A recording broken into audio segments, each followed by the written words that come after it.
మరి చాలామంది దైవజనులు పిలిపించి ఇలాంటి కూడికలు మీరు ఏర్పాటు చేయటం ఈ ప్రాంతానికి చుట్టుపక్కల ప్రాంతానికి కూడా చాలా దీవెనకరమైన విషయం. మరి ఇప్పుడు మనం పాట విన్నాం, మనం బ్రతుకుతున్నామంటే అది దేవుని కృప, దేవుని చిత్తమే.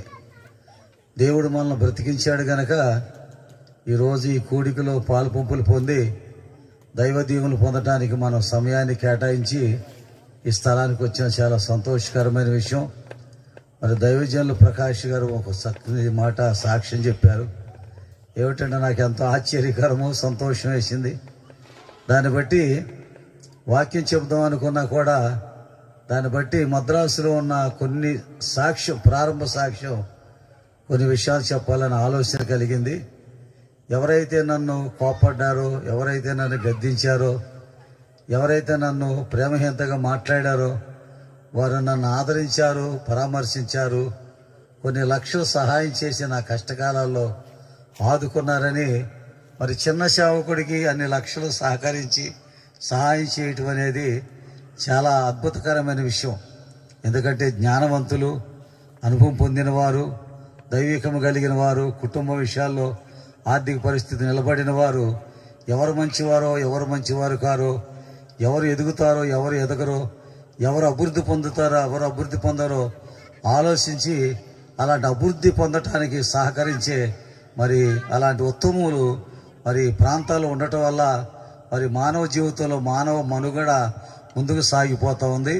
ఆయన ఇచ్చిన సాక్ష్యం చాలా అద్భుతకరమైన విషయం. కనుక ఎవరైతే నన్ను దూషించి ద్వేషిస్తారో వారే నాకు ఎంతో సహకారులుగా నిలబడ్డారన్న విషయం మన వ్యక్తిగత విషయాల్లో, మన కుటుంబ విషయాల్లో, మన జీవిత విషయాల్లో, మన పరిస్థితుల్లో అవగాహన చేసుకుంటే మనకి ఎలాంటి ఎదురు పరిస్థితులు రావు. అలాంటివి వచ్చినా కూడా అధిగమించి మన కుటుంబాలను బాగు చేసుకోవటానికి, మన బంధువుల్ని స్థిరపరచుకోవడానికి, అందరితో ప్రేమగా నడవటానికి గొప్ప అనుభూతి కలిగిన విధానాన్ని బట్టి చాలా సంతోషకరమైన మరి సంఘస్థులకు, గ్రామస్తులకు, గ్రామ పెద్దలకు, మరి స్థలములో మరి మీటింగ్ పెట్టడానికి సహకరించిన వారికి, ఆర్కెస్ట్రా బృందం వారికి, అలాగే మంచి సంగీతం వినిపిస్తున్నారు. కనుక వాక్యాన్ని ముందు సంగీతం చాలా ప్రాముఖ్యమైన విషయం. కనుక ప్రారంభంలోనే వాక్యం స్టార్ట్ చేస్తే అంతరాత్మలు తెరవబడటానికి, సంగీతం అనేది అంతరాత్మలు తెరవబడటానికి, వాక్యం అనేది అంతరాత్మలో చొరబడటానికి. కానీ ఇలాంటి మరి మైక్ సిస్టమ్ వారికి కూడా, ఈ స్థలంలో సహకరించిన వారికి కూడా, పరిశీలన చేసిన వారందరూ కూడా, అలాగే మరి తమ్ముడు దానియేలు గారు మరి చిన్నత మా కళ్ళ ముందే పెరిగాడు. అయినప్పుడు కూడా నిలబడి ఈరోజు ఆత్మీయతలో దైవసేవకులు నడిపిస్తూ, ఒక క్రమ పద్ధతిలో నడిపిస్తూ ముందుకు సాగుతున్న తండ్రి పునాదిలో నిలబడ్డాడంటే చాలా అద్భుతకరమైన విషయం. మీ అందరూ కూడా నా హృదయపూర్వక వందనాలు చెల్లిస్తున్నాను. చాలా దీవెనకరమైన విషయం. కనుక దేవుని యొక్క కృపను బట్టి నేను 1959 సంవత్సరంలో భూలోకములో జన్మించాను. 79 సంవత్సరంలో ప్రభువులోకి వచ్చాను. 79 సంవత్సరంలో మారుమూసి పొందాను. 82 సంవత్సరంలో దేవుని సేవకుడిగా మా సొంత గ్రామం ఉయ్యూరు దగ్గర బందర్ రోడ్లో తోట్లవల్లూరు అనే కృష్ణానది ఒడ్డు పక్కన తోట్లవల్లూరులో జన్మించాను. ఆ తోట్లవల్లూరులోనే సేవ ప్రారంభించాను 82లో. 84లో మ్యారేజ్ చేసుకున్నాను. 85 నుంచి పిల్లలు కలగటం ప్రారంభించారు. అలాగే 2000 సంవత్సరం వరకు కూడా అలాంటి ఆ ప్రాంతంలో సేవ చేస్తూ అనేక ఆత్మలు రక్షించి, అనేక ఆత్మలు పునాది వేసి నిలబడ్డాను. తర్వాత దేవుడు నాతో మాట్లాడాడు. ఈ స్థలాన్ని, మందిరాన్ని, సంఘాన్ని అందరూ కూడా ఒక సేవకుడికి అప్పచెప్పేసి నువ్వు పిల్లలతో మద్రాసు వెళ్ళిపోమని ప్రభువు చెప్పారు. అలా మందిరాన్ని, ఇల్లుని, స్థలాన్ని, అలాగే సంఘాన్ని అందరూ కూడా ఒక సేవకుడికి అప్పగించేసి వారి కాగితం రాసి ఇచ్చేసి పిల్లల్ని తీసుకుని మద్రాసు వెళ్ళిపోయారు. అది జరిగిన విషయం. 2001లో జూన్ 6వ తారీఖున మద్రాసులో సేవ ప్రారంభించాం. అయితే మద్రాసు నాకు ఎవరు తెలియదు, ఎప్పుడు కూడా మద్రాసు వెళ్ళలేదు. కనుక ఆ విషయం నాకు అవగాహన లేదు. అయినా కూడా వెళ్ళాను. చాలా వరకు ప్రయత్నం చేశాను. తర్వాత నేను తీసుకున్న ఇల్లు ఈ స్టేజ్ అంతా కూడా ఉండదు. ఇంకా స్టేజ్లో ఇక్కడి నుంచి ఇక్కడ వరకు సౌండ్ బాక్స్ వరకు ఉంటుందేమో. కనుక ఇందులోనే వంటగది, ఇంట్లోనే ఉండడం, ఇంట్లోనే ప్రార్థన, ఇది అంతా ఇదే పరిస్థితి. అలాంటి అదే రెంట్ మరి సుమారు 10,000 లాగా 50,000 అడ్వాన్స్ ఇలాంటి పరిస్థితి అన్నమాట. అయితే మరి పిల్లలతో పరిస్థితులతో మరి అక్కడ ప్రార్థన పెట్టలే, పరిస్థితి స్థలం లేక పైన టెంట కట్టి టెంట మీద కింద ప్రార్థన పెడుతూ ఉండేవాడిని. అయితే అక్కడ ఉండటానికి కూడా అవకాశం లేని పరిస్థితి. అలాంటప్పుడు ఉదయకాలం 7 గంటలకల్లా సముద్రం బయటికి వెళ్ళిపోయేవాళ్ళం, ప్రార్థన చేసుకునేవాళ్ళం. మళ్ళీ 1 గంటకు భోజనానికి వచ్చేవాళ్ళం. మళ్ళీ వెళ్ళి రాత్రి 12 గంటలకి మళ్ళీ ఇంటికి వచ్చేవాళ్ళం. రాత్రి 12 గంటల వరకు బీచ్లోనే ఆ పడవల సాటును ప్రార్థన చేసుకునేవాళ్ళం. మరలా 12 గంటలకు వచ్చి ఆ పక్కన నీళ్లు తీసుకొచ్చి పోసేవాళ్ళం. 2-3 గంటల వరకు అలా చేసేవాళ్ళం. మళ్ళీ 4 గంటల ప్రార్థనలు ఉండేవాళ్ళం. తెల్లారు లేచి మరలా సముద్ర బయటకు ప్రార్థనకి వెళ్తూ ఉండేవాళ్ళం.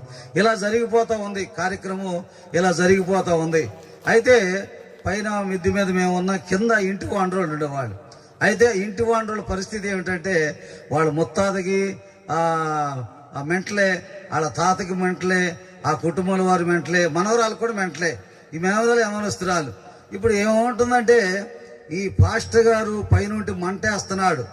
ఆ మంటకి నేను తట్టుకోలేకపోతున్నాను కనుక పాస్టర్ని పంపిస్తారా? పంపించండి. ఇంట్లోంచి ఖాళీ చేపిస్తారా? ఖాళీ చేపించండి.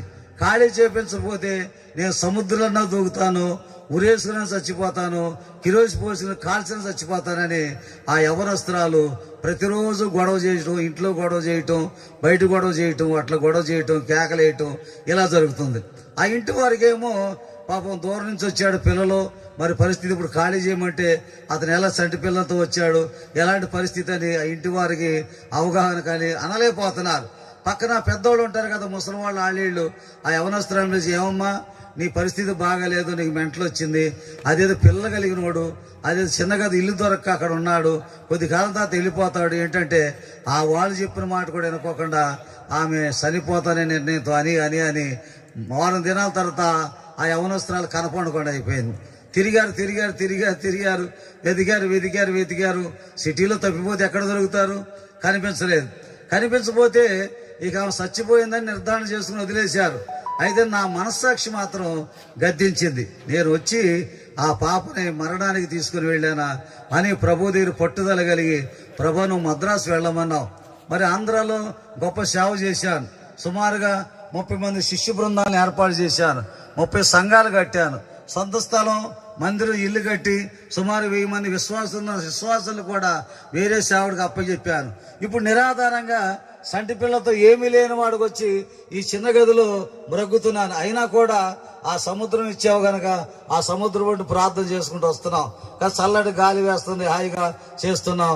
ఇదే నన్ను బట్టి ఆ యవనస్తురాలు చనిపోతే నా మాట ఎవరంటారు, నా పలుకు ఎవరంటారు, నా బాధ ఎవరంటారు? ఆంధ్రలో అయితే నా విషయం తెలుసు, సాక్ష్యం పొందారు గనక, తెలిసిన సంఘం ఉన్నారు గనక ఒకవేళ మేలు జరిగినా కీడు జరిగినా ఆయన భక్తుడు అంటారు. కానీ ఇక్కడ ప్రారంభంలోనే పుటకలోనే ఇలా జరిగితే నన్ను ఎవరు లెక్క చేస్తారు, నా దగ్గరికి ఎవరు వస్తారని తీర్మానం వేసి ప్రార్థన చేస్తూ వారం దినాలు ప్రార్థన చేసిన తర్వాత రాత్రి పగలు ఎలాంటి ప్రార్థన, ఏడవటం, సముద్ర పొట్టి దగ్గరికి వెళ్ళి ఇక స్థలం లేదు, ఇల్లు లేదు, ఆకలేస్తున్న భోజనం, ఈ సంగతి కాదు, ఆ యవనస్త్రాల గురించే పట్టుబట్టి ప్రార్థన చేస్తున్న సమయంలో అలాగూ ఒక రోజున తెల్లవారుజామున ప్రార్థన చేస్తూ పండుకుని నాకు ఆ అన్న నా కోసం ప్రార్థన చేయని పలుకు వినపడుతుంది, మాట వినపడుతుంది అని నేను అనుకున్న. కళ్ళలో ఎవరైనా అంటున్నారేమో, కళ వస్తుందేమో అనుకుంటే అన్నా నా కోసం ప్రార్థన చేయి, అన్నా నా కోసం ప్రార్థన చేయని మిద్ది మీద ఆ కేక వినేలాగా తులిపళ్ళకి చూస్తే తెల్ల చీర కట్టుకుంది, తలదూకుంది, మల్లెపూలు పెట్టుకుంది. అన్న నా కోసం ప్రార్థన చేయని మోకరించి ఆయనకు చూడగానే ఆశ్చర్యం వేసింది. కనుక ఈమె మెంటలు ఏమైపోయింది, ఈ పరిస్థితి ఏమైపోయింది, ఎక్కడుంది, ఇన్ని రోజులు ఎక్కడ బ్రతికింది, ఎలా ఉంది, చక్కని మరి కన్నికగా వచ్చి ప్రార్థన చేయమంటుందని ఆ తర్వాత ప్రార్థన చేశాను. దేవుడి కృపను బట్టి పెళ్లి సంబంధాలు ఏర్పాటైనవి. దేవుని కృపలో ఒక జీవితంలాగా వెలిగించబడటానికి మార్గం దొరికింది. అక్కడి నుంచి ఆ సాక్ష్యార్థమైన విషయాల నుంచి ఆ చుట్టుపక్కల వాళ్ళందరూ కూడా ఆయన భక్తుడు అనే సందర్భంలో ప్రేమించడం ప్రారంభించారు. ఆదరించడం ప్రారంభించారు. అలా సాగిపోతుంది. సంఘం స్థాపించబడటం ప్రారంభమైంది. ఆ స్థలంలోనే సుమారు 20 మంది 30 మంది అలా ఏర్పాటు అవుతున్న సమయంలో, చివరి 50 మంది సంఖ్యకు వచ్చే సమయంలో స్థలం లేక ఇరిగిరుక ఆ రోడ్లో కూర్చోవడం, వీధిలో కూర్చోవడం ఇలా సాగిపోతున్నప్పుడు మరొక ఇల్లు కోసం చూడాలని ప్రయత్నం చేశాం, పెద్ద ఇల్లు కోసం. ఎందుకంటే ఎలా జరిగిందంటే అప్పులు పాలైపోయి పరిస్థితి అయిపోయి ఇల్లు అమ్ముకుని అన్నం అమ్ముకుని భర్తను బాగొట్టుకుని కుటుంబంలో అవస్థలు పడిపోయి పిల్లల్ని పరిస్థితులు పోషించలేక చచ్చిపోదామని సముద్రంలో ఇంత దూరం అంత నడువులోతు నడిచి వెళ్ళి చచ్చిపోదాం అనుకున్న వాళ్ళతో కూడా దేవుడు ఆమెతో మాట్లాడి, అమ్మా నువ్వు చనిపోవద్దు, నీ కొరకు దాని పాస్టర్ని తీసుకొచ్చాను అనగానే ఆ స్వరము పలానా వీధిలో పలానా గృహములో నీ కొరకు నేను దైవజనుని తీసుకొచ్చానని ఆమెతో చెప్పటం, ఆమె చనిపోయి ఆమె వెనక్కి రావటం, అడ్రస్ల ప్రకారం రావటం, వాళ్ళ పరిస్థితులు తారుమారైపోతే హాస్పిటల్ సాక్ష్యాలు పొంది చెప్పిన వాళ్ళు తీసుకొచ్చి పడేస్తే ఇలా అద్భుతాలు చివరికి 50 మంది సంఘం అయిపోయారు. మరలా రెండో ఇల్లు కోసం ఎదుగుతున్నా, పెద్ద ఇల్లు కోసం. ఇది సాలట్లేదని పెద్ద ఇల్లు కోసం ఎదుగుతూ ఉండగానే ఒకరు ఎదురయ్యి అయ్యా ఏంటో ఎదుగుతున్నారు అన్నారు. అమ్మా ఇల్లు కోసం నేను పాస్టర్ని అనగానే నువ్వు పాస్టర్వా కారా అన్నారు. పాస్టర్ గారు నన్ను పాస్టర్నమ్మా అంటే, పాస్టర్ గారు మీకు వందనాలండి, ఇదిగో బిల్డింగ్ అండి, వంటగది వేరే 2 రూములు ఉన్నాయి, చక్కగా మంచి ఇల్లు కనుక మరి ఆ ఇల్లు సుమారు 20,000 రెంట్ అయితే నువ్వు 20,000 ఇవ్వద్దు, నెలకు 4,400 మనంది, నెలకు 400. నేనున్న ఇల్లు సుమారుగా 4,000 చిన్నగది. అయితే ఇప్పుడు ఆ ఇల్లు 20,000 రెంట్, కానీ నువ్వు రెంట్ అంతా వద్దు, నువ్వు పాస్టర్ గారు గనక మాకు మేలు గనక 400 జరుపు, నెలకు ఆల్నైట్ ప్రేయర్ జరుపు, ఆల్నైట్ ప్రేయర్కి పలహారం కానీ అన్ని మేమే ఖర్చు పెట్టుకుంటాం కనుక నెలకోసారి వచ్చిన వారికి భోజనాలు ఏర్పరిచి ఆ భోజనాలు కూడా మేమే ఖర్చు పెట్టుకుంటాం అని ఒక మాట తర్వాత అంటే మనకు ఎలా ఉంటుంది? నా రొట్టెళ్ళి ఎక్కడ పడింది? నేతిలో పడిపోయింది. నా రొట్టె నేతిలో పడిపోయింది.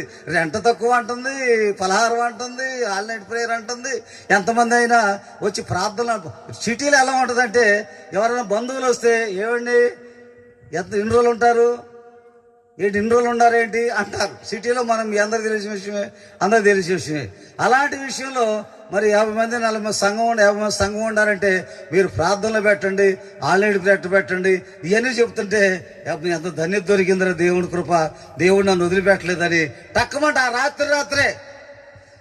రాత్రి సామాన్లనే రిక్షా మీద కుర్రాళ్ళు పెట్టి జాయిన్ చేసేసి మొత్తానికి ఆ ఇంట్లో దిగిపోయిన తర్వాత ఎంత గొప్ప దేవుడు నాయన.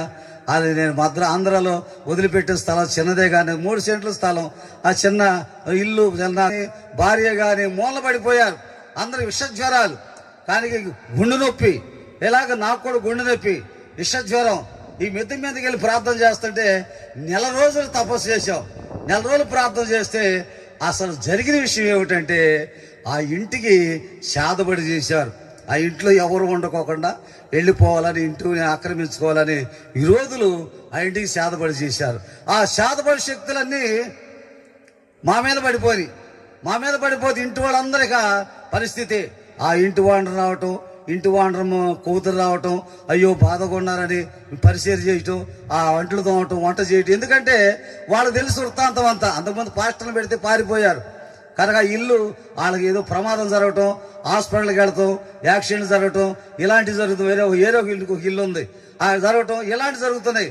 కానీ ఈ శక్తులన్నీ పడిపోని పాస్టర్ గారి మీద వాళ్ళు రావటం, వాళ్ళ అమ్మ రావటం, సామాన్లు కడవటం, వంట చేయటం, ఆ వండితే మేము తినటం, ఈ మీద కూర్చి ఇలా చేస్తున్న 1 రోజులకు కానీ ఆ శక్తులు తొలగిపోయి ఈ 1 రోజులు జరిగిన సన్నివేశం ఏంటంటే మళ్ళీ ఆదివారం ప్రార్థన పెట్టాలిగా. ఈ శక్తులన్నీ శాతపడి చేసిన వాళ్ళ మీద పడిపోయి, అంటే ఆ గ్రామంలో ఎవరైతే ఈ రోజులు ఉంటారో వాళ్ళ మీద పడిపోతే వాళ్ళందరూ ఎప్పుడూ లేపేశారు. ఈయన ఆంధ్ర నుంచి వచ్చిన వాడు ఇక్కడ ప్రార్థన పెడతాం ఏంటి? ప్రార్థన పెడతానికి ఇల్లేదు, ఇల్లు ఖాళీ చేసేయి, ఆయన ఉండటానికి ఇల్లేదు అని ఈ శక్తులను ఎవరి మీద పడినాయో ఆ పెద్దల మీద పడి ఆ పెద్దలందరూ వచ్చి విప్లవం లేపేశారు. కనుక ఈ వీధిలో పాస్టర్ ఉండటానికి ఇల్లేదు, ఇంటిలో ఉండటానికి ఇల్లేదు, ఆయన ఆంధ్ర నుంచి వచ్చాడు, ఇక్కడ ఉండటానికి ఇల్లేదు, ఇక్కడ చాలా మంది పాస్టర్లు ఉన్నారు, వాళ్ళని పిలిపించుకో అని ఇది ఒక సందర్భం. కొంతమంది పాస్టర్ గారులేమో మరి అందరూ ఆయన దగ్గరికి వెళ్తున్నారు. ఆయన దగ్గర ఏముంది? ఆయన దగ్గర ఏముంది, ఆయన దగ్గర పోతున్నారు అని వాళ్ళు నా మీద పడి విరోధకరంగా ఆలోచన చేయటం, విరోధంగా విప్లవం లేపటం, త్రాగుబోతులు లేపటం, ఏదో చేయాలని చూడటం, అలా కొంతమంది వాళ్ళ ప్రయత్నం వీళ్ళ ప్రయత్నం ఇలా జరుగుతోంది. వీళ్ళందరూ ఏకమైపోయి ఇంటి మీద పడ్డారు. ఇంటిని ఖాళీ చేపిస్తావా లేకపోతే నీ మీద యాక్షన్ తీసుకోమంటావా అని అంటే ఇంటి వాండర్ ఏమన్నాడంటే, అయ్యలారా మీరెన్నో చేసుకుంటున్నారు, మైకులు మోగిస్తున్నారు, బజార్లు అంటే తిరుగుతున్నారు, ఎన్నో చేస్తున్నారు, ఎన్నో పండుగలు చేసుకుంటున్నారు. ఆయన ఆంధ్ర నుంచి వచ్చాడు, ఇల్లు అడిగాడు, ఆయన ఉన్నాడు. కానీ 5 సంవత్సరాలు ఆయనకి కాంట్రాక్ట్ రాసేసాను, లీజుకి ఇచ్చేసాను. 5 సంవత్సరాలు ఇల్లు అయిందే, మాది కాదు. కానీ మేమే ఖాళీ చేయమంటానికి వెళ్ళలేదు. కాగితం రాసి 5 సంవత్సరాలు ఇల్లు నీదైనా కాంట్రాక్ట్ ఇచ్చేసాం కనుక మేము ఏం చేయలేమని ఇంటి వాండర్ అనేలాకి వాళ్ళు ఏం చేయలేక సద్దుమణిగారు, ప్రయత్నం చేశారు. ప్రయత్నాలు విఫలమైపోయి ఎన్నో రకాలు చేశారు. ప్రయత్నం విఫలమైపోయి పిల్లల్ని కొట్టాలని చూశారు, విఫలమైపోయి నలుగురు వీధిలో నడుస్తున్నారు అవమానపరచాలని చూశారు, విఫలమైపోయింది. ఎన్ని రకాల ప్రయత్నం చేసినా అవి సాగల. సరే బీచ్కి వెళతా ఉండేవాడు. రోజు బీచ్కి వెళుతుంటే అక్కడ సంఘ పెద్దలందరూ ఒక 50 మంది వాళ్ళు కూడా ఎప్పుడు వెళ్ళిన కూడా వాళ్ళు వచ్చి ప్రార్థన చేయటం ప్రారంభించారు. నేనే వేరే చోట పడవ సాటును ప్రార్థన చేసుకుంటూ ఉండేవాళ్ళు. అయితే వాళ్ళు వచ్చేవాళ్ళు, ఏడు పాస్టర్ గారు నువ్వు ఇంట్లో కూర్చొని ప్రార్థన చేయటం ఏంటి, వాక్యం చెప్పడం చేత కదా, నీకు పాట పాడటం చేత కదా, గదిలో కూర్చొని ప్రార్థన చేస్తావు, సముద్రం ఒడ్డుకు వచ్చాము పడవ సాటును ప్రార్థన చేస్తావు, ఇదేమిటండి ఇంట్లోకి ఇంటింటికి వెళ్ళాలి, హలో సిస్టర్ గారు, హలో బ్రదర్ గారు అని చెప్తే ప్రార్థన చేస్తే ఒక 500-1000 రూపాయలు కానికిస్తారు, నీ కుటుంబం బ్రతుకుద్ది. నీకేమో జీతంలో సంఘానికి రావు, సంఘంలో జీతం 10,000-30,000 ఇస్తారు నెలకు వాక్యం చెప్తే, మరి అది రావు. ఇలాంటి స్థుతి దర్శించడం చేయు, నువ్వు బయటికి రావు, ఉంటేనే సముద్ర బొడ్డున ఉంటావు లేదా గదిలో ఉంటావు అని ఈ విధంగా కాగతాలు చేశారు ప్రారంభంలో. అది విఫలం అయిపోయింది. చివరికి వాళ్ళు ఎలా సర్దుమడిగారంటే ప్రారంభ దినాల్లో 50 మంది పాస్టర్ చేస్తుంటే మనం కూడా చేద్దామని వీళ్ళందరూ బీచ్లో ఒక చోట ప్రార్థన చేస్తూ ఉండేవాళ్ళు. నేనే వేరుగా చేసుకుంటూ ఉండేవాడిని. ఈ 50 మందిలో ఒక అతని మీద దెయ్యం వచ్చేసింది. దెయ్యం వచ్చేసి దొరికినోడు కొడుతుంది. దొరికిన చుట్టుపక్కల మీద పడి వస్తుంటే గడగడగడగడగడగలాడిపోతున్నాడు. 50 మంది అట్టు ఇవాళ పట్టుకోవాలని దొరకట్లా. ఆడు ఆ దెయ్యం పట్టినాడు దొరకట్లా. మంచి బలంగాను బేకరుగా ఉంటాడు. ఇక ఒకటి దొరికినోడు చెత్త కొడుతుంటే వాళ్ళు ఎంతో ప్రార్థన చేసి కేకలేసిన ఆ దెయ్యం ఇప్పుడు పెరిగిపోయింది కానీ తరగల. వాళ్ళు ఏమనుకున్నారంటే వీడు తంతున్నాడు, వీడు సామాన్యుడిగా దూరంగా ఉన్నాడు, ఆ పడవ సాటును ఉన్నాడు ఆయన పాస్టర్, ఆయన తీసుకురా ఒకసారికి ఒకసారి మీద అందరూ వచ్చారు. ఏంటండి నమస్కారం అండి, అయ్యా దెయ్యం వచ్చిందయ్యా, అంత దొరికి కొడుతుంది, నువ్వు రాయడు మీ అందరిని కొడుతుంటే మీరేమో పారిపోతాం, మరి నన్ను కొడితే నా పరిస్థితి ఏంటన్నా, లేదు అయ్యా రాయా దాన్ని తన్నెచ్చాలండి దెయ్యంతో అని వీళ్ళ ప్లాన్.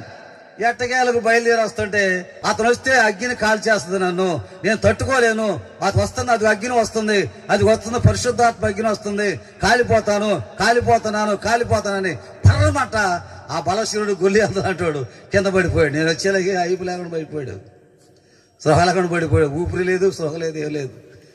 మోకరించి ప్రార్థన చేస్తే ఒక అరగంటకు లేచాడు, చూశాడు తప్పలేదు, ఈళ్ళ బెడ దొరికిపోయింది, వీళ్ళు నా జోలికి రాట్లా అయిపోయింది.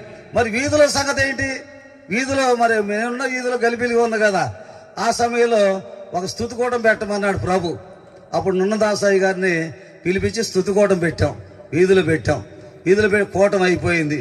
అందరు కూటం అయిపోయిన తర్వాత దెయ్యం ఆధరణ శుభ్రత ఎత్తుకొచ్చాడు. దెయ్యం కూడా పెట్టినాడు ఒకడు పరిగెత్తుకొచ్చి కేకలేయటం ప్రారంభించే ప్రార్థన చేసే సమయానికి ఈయన దేవుని చేత పంపబడిన వాడు, దేవుని చేత పిలువబడిన వాడు, ఆయన దైవజనుడని ఆ దెయ్యం పెట్టినోడు కేకలేసి కింద పడి రాత్రి 1 గంటకి మిద్ది మీద ఉన్నవాడు కిటకిటలాడుతూ చూశారు.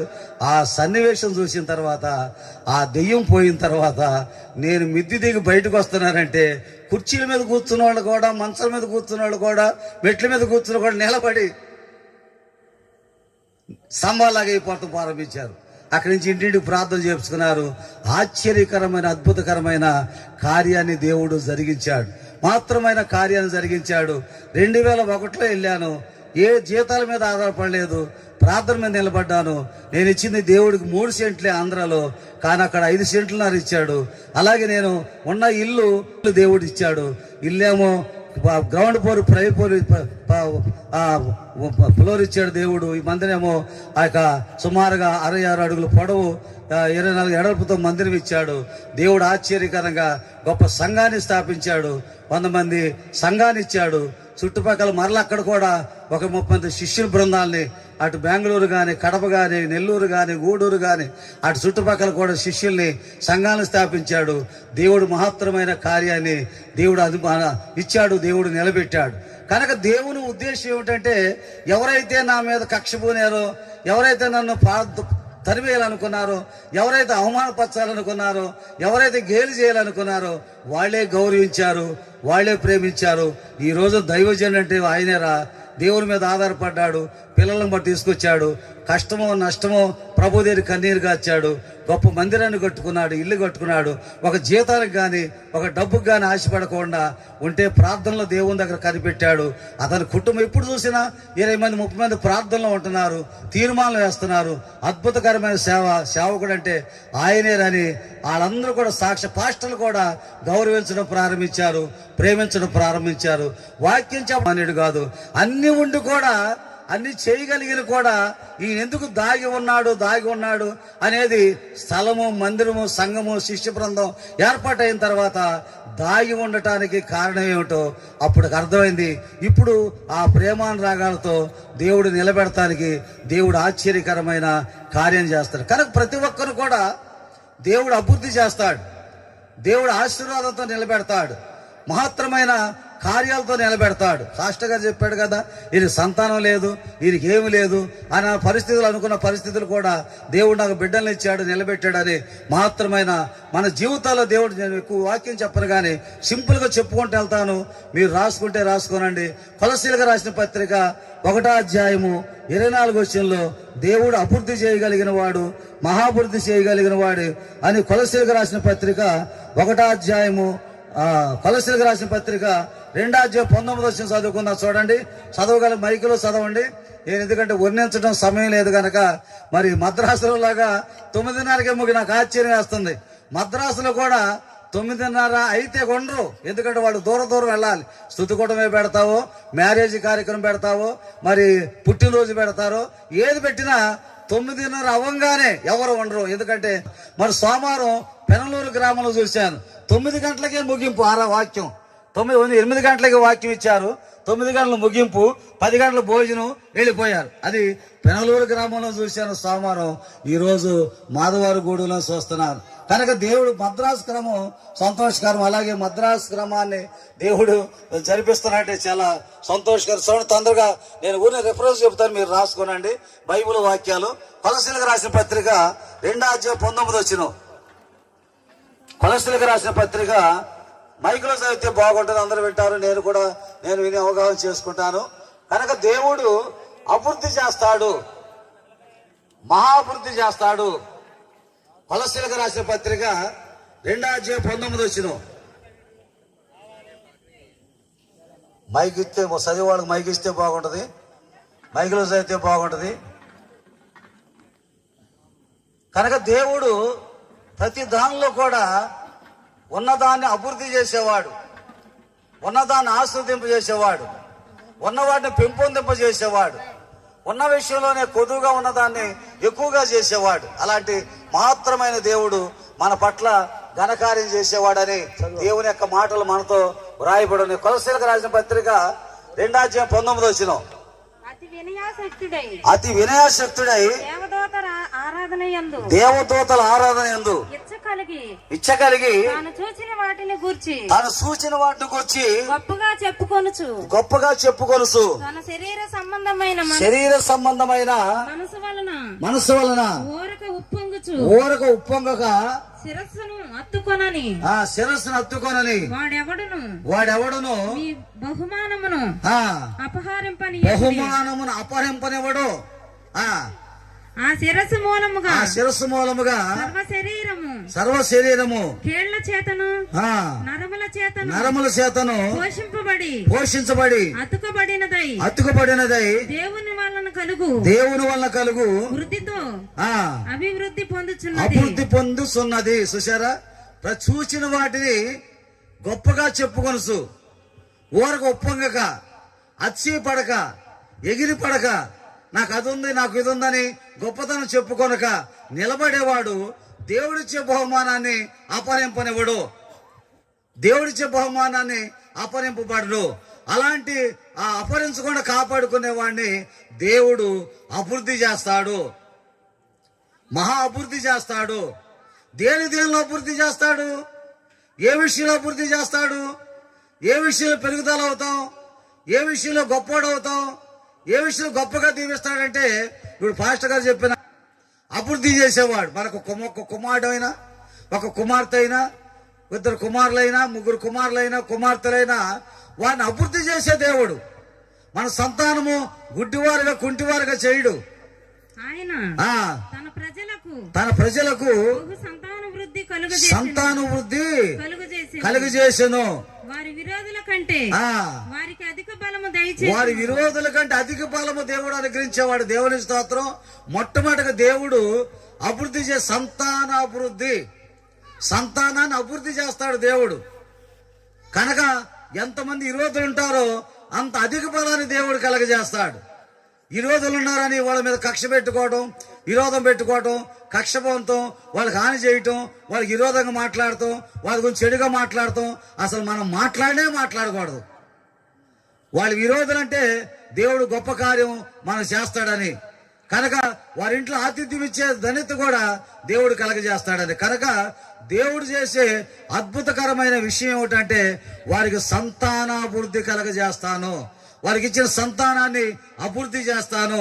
వారి తర్వాత ఇంకొక తరం, వారి తర్వాత ఇంకొక తరం, వారి తర్వాత ఇంకో తరం, వారి తర్వాత ఎంతొక తరం, 1000 తరాల వారి కరుణిస్తానంటున్నాడు. చూసారా, మా ముత్తాత ఒక తరం, మా తాత ఒక తరం, మా తండ్రిది ఒక తరం, నాదొక తరం, మా తండ్రిది ఒక తరం, నాదొక తరం, నా కుమారుడు ఒక తరం, నా మనవడిది ఒక తరం, నా మునుమనుడు ఒక తరం, ఇలా సంతానాభివృద్ధి వెళుతుంది కానీ ఆరిపోదు. దేవుని స్తోత్రం.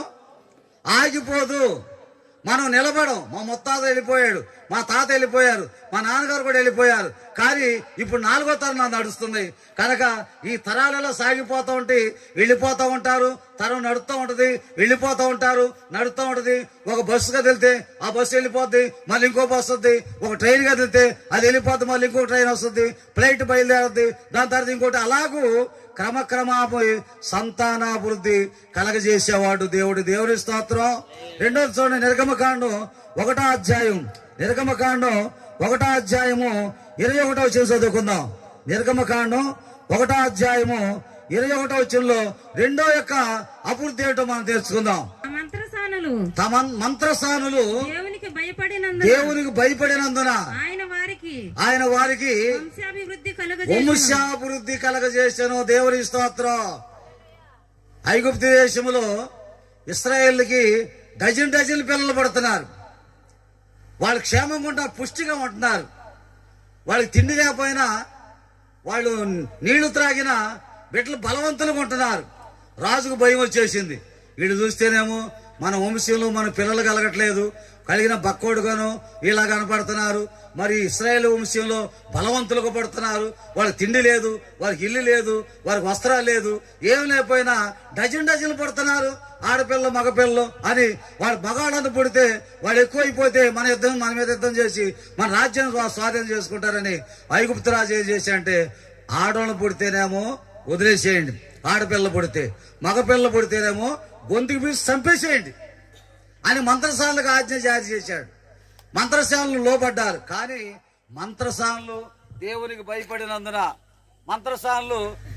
భయపడినందున టైం అయిపోయిందా? ఆపేశారా? మంత్రసానులు దేవుని భయపడినందున పిల్లల్ని చంపలేదు, భయపడ్డారు. కనుక ఆ మంత్రసానులు దేవుని భయపడినందున ఐగుప్తిలో పురుషుల సంఖ్య పెరిగిపోయింది. ఐగుప్తుల వంశాభివృద్ధి పెరిగిపోయింది. సంతానాభివృద్ధి ఒకటే, వంశాలుగా, గ్రామాలుగా, పేట్లుగా పెరిగిపోయారు. సంతానాభివృద్ధి అంటే మన కుటుంబం వరకే. వంశాభివృద్ధి అంటే వారు పేటలుగా, వీధులుగా, గ్రామాలుగా వంశాభివృద్ధి, వారి వంశం పెరిగిపోయింది. దేవుడు వంశాభివృద్ధి కలగజేసే దివ్యమైన దీవెన రెండవది. మూడవది 84వ కీర్తన 7వ శరణం చదువుకుందాం. 84వ కీర్తన 7వ శరణం. మూడో విషయం ఏమిటంటే 84వ కీర్తన 7వ శరణం ఏమనుందంటే, వారు నానాటికి బలాభివృద్ధి అందుచు వారు ప్రయాణము చేయుదురు. వారిలో ప్రతివాడు కూడా సియోనులో దేవుని సన్నిధిని కనబడతారు. దేవుని స్తోత్రం. నానాటికి బలాభివృద్ధిని పొందుతారు, బలం పొందుతారు. మరి సంతానం పెరగటం అంటే బలమే కదా. వంశం పేటల గ్రామాలు పెడితే ఈ పేటలో ఉన్న వాళ్ళందరూ మా వాళ్ళేనండి అంటారు చాలా మంది. ఈ గ్రామంలో ఉండేవాళ్ళని మా ఇంటి పేటలోనండి. ఒక పాస్టర్ గారు ఏం చేశాడంటే, చాలా టాలెంట్గా చేశాడు. ఒక ఊర్లో, ఆ ఊర్లో ఇంటి పేరట వాళ్ళందరూ దేవరపల్లి వాళ్ళే. వాళ్ళు ఎవరు ప్రార్థనకు రావట్లా. ఈయన మీటింగ్ పెడితే 9-10 మందే వస్తున్నారు. ఈయన ఏం చేశాడు పాస్టర్ గారు, నా పేరేసి దేవరపల్లి, నా ఇంటి పేరు దేవరపల్లి అని ఇంటి పేరుని చూసుకున్నాడు. వేసేసి దేవరపల్లి గారు వస్తున్నాడా మీటింగ్ అని ఆ ఊరంతా సాటింపు వేసేసాడు. వాళ్ళు అనుకున్నారు, అరే మన ఇంటి పేరు మాట్లాడతాం చేత కాదురా, మాట్లాడతాం చేత కాదు, స్టేజ్ మీద నిలబడతాం చేత కాదు, అరే మన ఇంటి పేరు వస్తున్నాడు అని చెప్పేసి ఆడు ఈడు మొత్తం వచ్చి ఈ చివరి నుంచి ఆ చివరికి చుట్టలు దాక్కుంటా, బీడీలు దాక్కుంటా మనవాడు స్టేజ్ ఎక్కుతాడంటరా, మనవాడు మాట్లాడతాడంటరా అని కిటకిటలు ఆడిపోయారు జనాంగం. కారణం ఏమిటి? కారణం మన ఇంటి పేరు వస్తున్నాడా, ఎట్ట మాట్లాడ చూద్దాం. అసలు మనవాళ్ళు స్టేజ్ ఎక్కడం చేత కాదు, మాట్లాడటం చేత కాదు. వాళ్ళు ఆడవాళ్ళు గడుసు కానీ మగవాళ్ళు మాట్లాడతాం మౌనూరా, మనవాడు ఎట్ట మాట్లాడ చూద్దాం అని ఆ ఊరంతా కూడా కదిలి కిటకిటలు ఆడిపోయారు. కనుక కారణం ఏమిటి? బలాభివృద్ధి నందుసు, బలం చేకూర్చే దేవుడు, బలం నడిపించేది. నేను వచ్చినప్పుడు అనుకున్నాను ఈ శివరి కుర్చీలు వేసాడు పాస్టర్ గారు, చూస్తే సగం కూడా లేవు, ఏంట్రా పరిస్థితి అనుకున్నాను. కానీ దేవుడు ఆశ్చర్యకరంగా చేసి నింపేసేసి నిలబడే పరిస్థితి చేసేసాడు. కనుక ఇలా చెప్పుకుంటూ టైం పోతుంది. కనుక బలాభివృద్ధి అనగా సంతానాభివృద్ధి, వంశాభివృద్ధి, బలాభివృద్ధి. 40వ అధ్యాయం యెషయా గ్రంథం 28వ వచనం నుంచి మరో నీకు తెలివి లేదా? యెషయా గ్రంథం 40వ అధ్యాయం 28వ వచనం.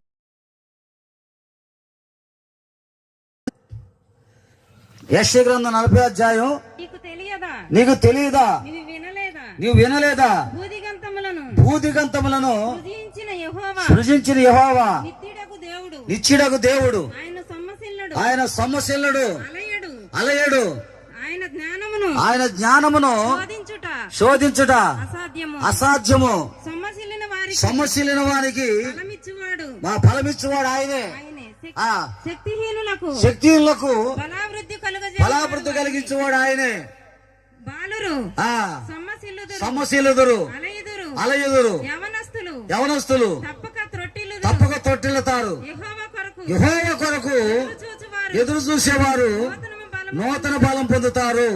కనుక దేవుడు ఇచ్చిన మాట ఏమిటంటే, వారు బలాభివృద్ధి పొందుతాడు, బలం అభివృద్ధి పొందుతారు. పడిపోయినా, దిగజాడినా, బలహీనులైనా, రోగిష్ఠులు ఉన్నా, అనారోగ్యంలో ఉన్నా బలాభివృద్ధి పొంది బలంలో అభివృద్ధి కలిగిన వారుగా బలవంతులుగా చేస్తారు వారి కుటుంబీకులని దేవుడు మనకు సెలవిస్తున్నాడు. అలా 73వ కీర్తన 4వ విషయం ఏంటంటే 12వ వచనంలో 12వ శరణంలో 73వ కీర్తన 12వ శరణంలో 4వ విషయంలో దేవుని అభివృద్ధి పరుస్తాడు అనేది మరొక చదువుకుందా. ఇదిగో ఇట్టివారు భక్తిహీనులు నిశ్చింత గలవారై ధనవృద్ధి చేసుకుందురు. ఆ ధనాన్ని కూడా అభివృద్ధి చేస్తాడు దేవుడు. ధనాభివృద్ధి, సంతానాభివృద్ధి, వంశాభివృద్ధి, అలాగే ఆ బలాభివృద్ధి, అలాగే ధనాభివృద్ధి, ధనవంతులుగా చేస్తాడు దేవుడు. ఏం చేస్తాడు? ధనాభివృద్ధి చేస్తాడు, ధనవంతులుగా చేస్తాడు. 5వ విషయం ఏమిటంటే సామెతల గ్రంథం 9వ అధ్యాయం 9వ వచనంలో 5వ విషయం నేర్చుకుందాం. మీరు రాసుకుంటే మంచిది. నేను స్పీడ్కి వెళ్ళిపోతే వర్ణించడానికి అవకాశం లేదు, టైంకి ముగించాలి కనుక. నేను 9వ సామెతల గ్రంథము 9వ అధ్యాయం 9వ వచనం చదువుకుందాం. జ్ఞానము కలిగిన వానికి వాడు మరింక జ్ఞానం పొందును. ఆ బోధ చేయగా అందుకు బలాభివృద్ధి కనుక జ్ఞానం కలిగిన వారికి బోధ చేస్తే జ్ఞానాభివృద్ధి జ్ఞానములో అభివృద్ధి చేస్తాడు, జ్ఞానవంతులుగా చేస్తాడు. జ్ఞానములో అభివృద్ధి. సొలొమోను జ్ఞానవంతుడు అన్నారు. సొలొమోను వివేకం సంపాదించుకున్నాడు. సొలొమోనుకి తగ్గించినట్టున్నారు. సొలొమోనుకి జ్ఞానం ఉంది, తెలివి ఉంది అన్నారు. షేబా దేశపు రాణి ఎన్నో కిలోమీటర్ల దూరం నుంచి ప్రయాణం చేసి సొలొమోనుకి ఎంత జ్ఞానం ఉందో కనుక్కోవటానికి ఆ మనుషులున్న వెనక పక్క 10 మందిని పెట్టింది. 10 మంది స్త్రీలని. 10 మంది స్త్రీల్లో 5 ఒరిజినల్ స్త్రీలు, 5 పురుషులు. 5 పురుషులు స్త్రీ వేషం వేసుకున్న స్త్రీలు, స్త్రీ వేషం వేసుకున్న పురుషులు. అంటే 5 స్త్రీలు, 5 పురుషులకి స్త్రీ వేషం వేసి 10 మంది నిలబెట్టి రాణి వచ్చింది. ఇందులో 10 మంది 5 స్త్రీలు ఉన్నారు, 5 పురుషులు ఉన్నారు. 5 పురుషులు స్త్రీ వేషం వేసుకుని ఉన్నారు. స్త్రీలు ఎవరో పురుషులు ఎవరో కనిపెడితే నువ్వు నిజంగా జ్ఞానం కలిగిన వాడు అని నమ్ముతాం. ప్రపంచ దేశాలన్నీ కూడా జ్ఞానం కలిగిన వాడు సాక్ష్యం చెబుతుంది. ఏ దేశంలో యుద్ధం జరుగుతుంది కానీ నీ దేశంలో యుద్ధం కత్తి పట్టుకునే పరిస్థితి లేకుండా సమాధానం పరిపాలన చేస్తున్నావు అనగానే రాజు చూశాడు. 10 మంది కూడా అచ్చం స్త్రీల్లాగానే కనపడ్డారు. అప్పుడు అన్నాడు ఆయన, ఆ దేశ ఆచారం ఏమిటంటే వచ్చిన వాళ్ళు కాళ్ళు కట్టుకుని లోపలికి రావాలి. అలాగే అక్కడ గంగాళం ఉంది, నీళ్లు ఉన్నాయి. ఆ 10 మందిని కాళ్ళు కడుక్కోమని ఆజ్ఞ జారీ చేశాడు రాజు. చేస్తే ఈ 10 మంది కాళ్ళు కడుక్కున్నారు. 10 మంది కాళ్ళు కడుక్కున్న తర్వాత, అమ్మా నువ్వు స్త్రీవి ఇటు పక్కరా, అయ్యా నువ్వు పురుషుడివి ఇటు పక్కరా, అమ్మా నువ్వు స్త్రీవి ఇటు పక్కరా, అయ్యా నువ్వు పురుషుడి పక్కరా అని 5 డివైడ్ చేసేసాడు. అంటే కరెక్ట్ గా పురుషులు ఎవరో స్త్రీలు ఎవరో కనుగొన్నాడు. ఇక్కడి నుంచి అక్కడ కనుగొన్నాడు. అడిగింది షేబా దేశపు రాజు, ఏమిటి ఎలా కనుక్కున్నావు అంటే ఆయన ఇచ్చిన మాట ఏమిటంటే పురుషులు కాళ్ళు కడుక్కునే విధానం వేరు. నా మాట కూడా రావట్లేదు, ఇంకా తగ్గిసి ఆపేసేమంటారా? ఏమంటే మళ్ళీ ఇంకో మీటింగ్కి వెళ్ళా. నేను ఈ వారం అంతా మీటింగులు ఉన్నాయి, ముగించేస్తా. కనుక స్త్రీలు కాళ్ళు కడుక్కునే విధానం వేరు, పురుషులు కాళ్ళు కడుక్కునే విధానం వేరు. కనుక నేను ఏమో కనిపెట్టలేదు కానీ స్త్రీ కాళ్ళు కడుక్కునే పద్ధతి వేరుగుంటది, పురుషుడు కాళ్ళు కడుక్కునే పద్ధతి వేరుగుంటది. చెంబు నీళ్లు తీసుకుంటే స్త్రీ మర్యాదగా నమ్రతగా చక్కగా కాళ్ళు కడుక్కుంటది. ఆ చెంబు నీళ్లతోనే ఆ పాదాలకు మురికంతా పోద్ది, కంప్లీట్ చేస్తుంది, చక్కగా నమ్రతగా కడుక్కుంటది. పురుషుడు అయితే బడబడ పోసేసుకుంటాడు. 3 చెంబులు కాళ్ళ మీద పోసిన కాళ్ళ మీద మాత్రం మురికిపోదు.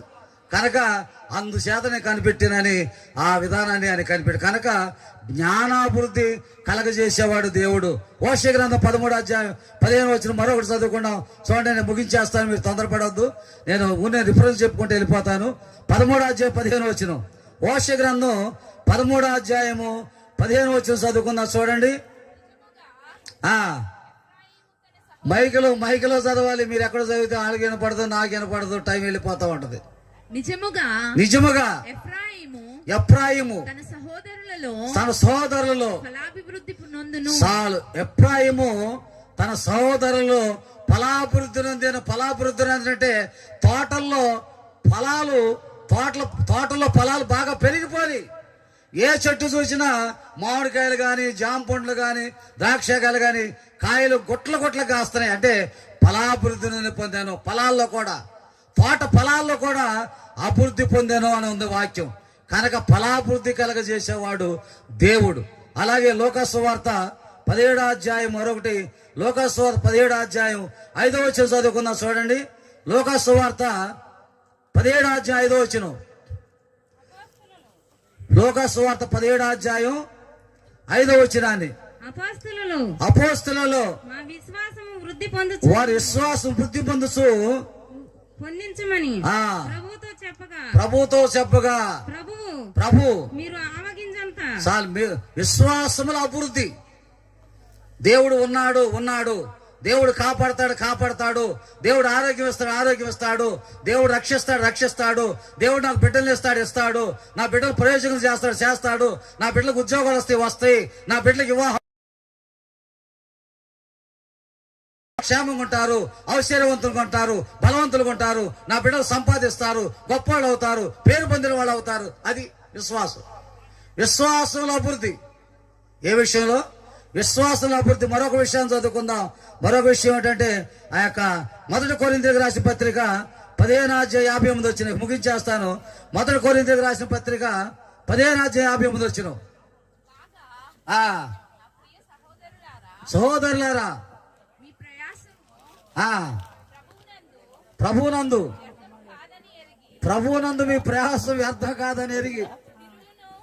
ప్రభు ప్రయాసం వ్యర్థము కాదని ముగింపు అద్భుతకరమైన విషయం. కనుక దేవుడు అద్భుతకరమైన కార్యాన్ని చేస్తాడు, మహిమ కార్యాన్ని చేస్తాడు. సంతానముల అభివృద్ధి, వంశముల అభివృద్ధి, జ్ఞానముల అభివృద్ధి, బలముల అభివృద్ధి. కనుక కార్యము మొదటి దానికంటే రెండవ దానిలో అభివృద్ధి కలగజేస్తాడు. మహత్తరమైన ఫలముల అభివృద్ధి, ధనముల అభివృద్ధి. కనుక దేవుడు నీతి ఫలాల అభివృద్ధి, అన్ని విషయాల్లో మహాభివృద్ధి కలగజేసి ఆశ్చర్యకరంగా కలగజేసే దేవుడిని మనం నమ్ముకున్నాం. ప్రార్థన చేసుకుందాం. కళ్ళు మూసుకొని ప్రార్థన చేసుకుందాం. మీ బాధనే ప్రార్థన. సర్వశక్తి మంతుడా, సర్వోన్నతుడా, దైవజనులు వేదిక మీదకి రావాల్సిందిగా కూర్చున్నాం. దైవజనులు దయచేసి నిలబడండి. ఒక్క నిమిషం. దైవజనులు నీ ప్రేమ కలిగిన హస్తంతో జ్ఞాపకం చేసుకుని సహాయం చేసి బలపరచండి. నీ కనికరము ఇప్పటి వరకు చెప్పినటువంటి మాటలను బట్టి, విన్న వాక్యాన్ని బట్టి ప్రభువా, మంచి నేలను నాటబడినట్లుగా సహాయం చేయమని, అభివృద్ధి పరచమని యేసుక్రీస్తు పరిశుద్ధ నామమున అడిగి వేడుకుంటున్నాం తండ్రి. ఆమేన్. దేవుని స్తుతించుడి, ఎల్లప్పుడు దేవుని స్తుతించుడి, దేవుని స్తుతించుడి, ఎల్లప్పుడు దేవుని స్తుతించుడి.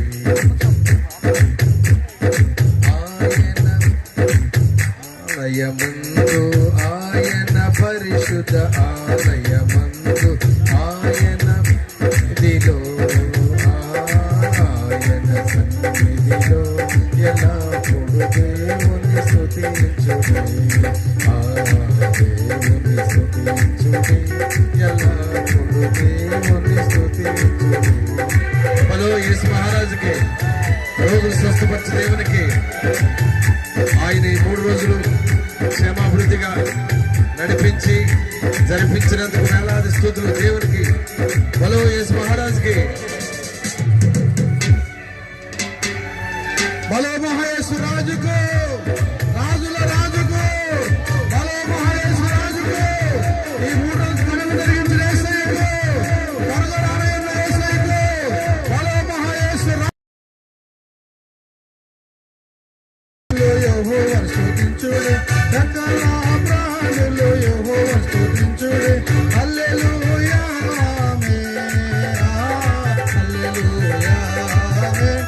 ఎల్లప్పుడు దేవుని స్తుతించుడి.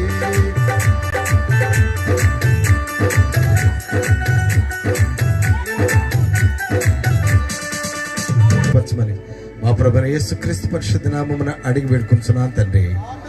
ఆమేన్.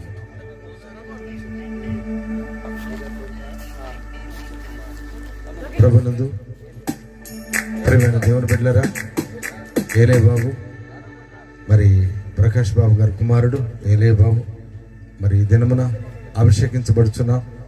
దయచేసి వాటిని జ్ఞాపకం చేసుకున్నట్టు అందరూ కూడా తిలకించి దైవజనుని అభిషేకించుటకు సిద్ధపడుచున్నాం.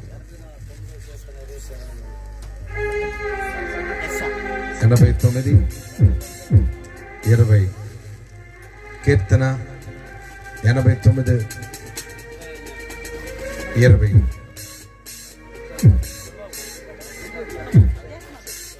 ఈరోజు దేవుని సేవ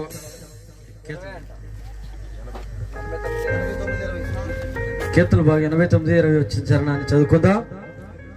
నా సేవకుడైన దావీదు నేను కనుగొని ఉన్నాను, నా పరిశుద్ధ తైలంతో అతను అభిషేకించి ఉన్నాను. నా చేయి ఎడతగా అతని తోడయుడు, నా బాహుబలం అతని బలపరచును. దేవుడు తన పరిశుద్ధ వాక్యము దీవించును గాక. ఈ దినము నుంచి ఈ దాసుని ఏలియా బాబుని మరి దేవుళ్ళు వాడబడటకు అనేక మంది బిడ్డలను పట్టజాలులుగా చేయటకు దేవుని పేరిట మనం చేస్తూ అభిషేకించబడుతున్నాం. ఆమేన్.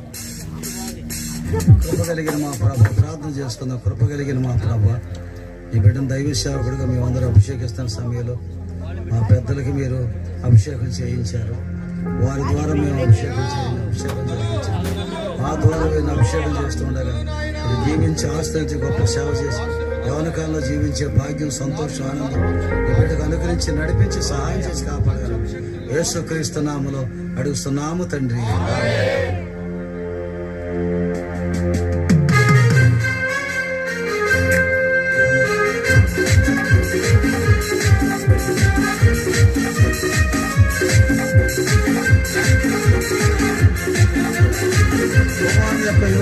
పరిశుద్ధాత్మ నామములో దైవ సేవకుడిగా అభిషేకం చేస్తున్నారు. ఆమేన్.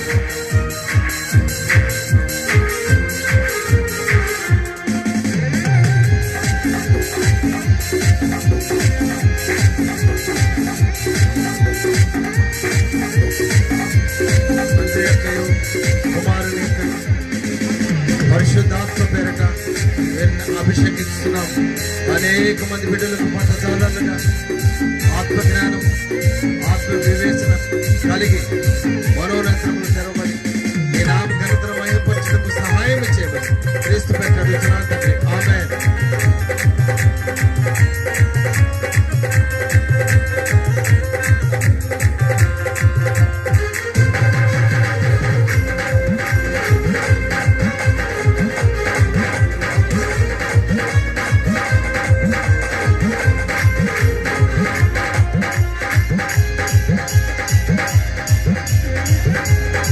దైవజనులు ఒక్కొక్కరు వచ్చి మరి యేసు రక్తం వేసి అభిషేకం.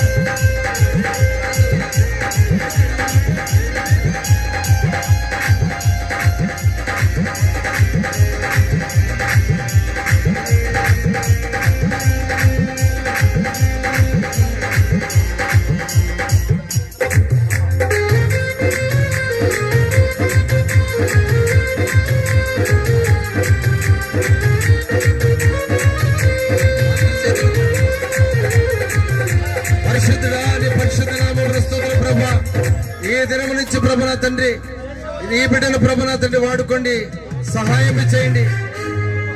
సుఖ దుఃఖములోను అలాగే కష్టములోను ఇరుకుల ఇబ్బందుల్లోను ఎదుర్కొని నీ నామ ఘనతను మహింపరచుటకు అనేక మంది బిడ్డలు ప్రభు నా తండ్రి నడిపించుటకు సహాయం చేయమని, ఆత్మ జ్ఞానము దయచేయమని యేసుక్రీస్తు పరిశుద్ధ నామమున మీకలే బ్రతిలాడి వేడుకుంటున్నాను తండ్రి.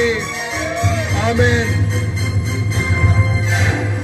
పరలోకమందున్న మా తండ్రి, మీ నామం పరిశుద్ధపరచబడును గాక, మీ రాజ్యం మాకు వచ్చును గాక, మీ చిత్తం పరలోకమందు నెరవేర్చిన భూమి మీద నెరవేరును గాక.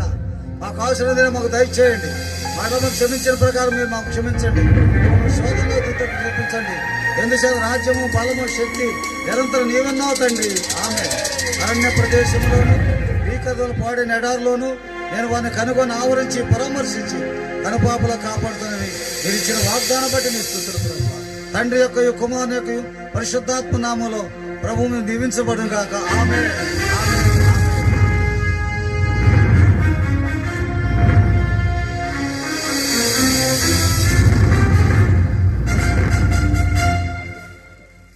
మీ అందరి కొరకు ప్రేమ విందును ఏర్పరిచారు. అందరూ కూడా ప్రేమ విందును స్వీకరించి మీ గృహాలకు వెళ్ళవలసిందిగా ప్రభు పేట మనం చేస్తున్నాం.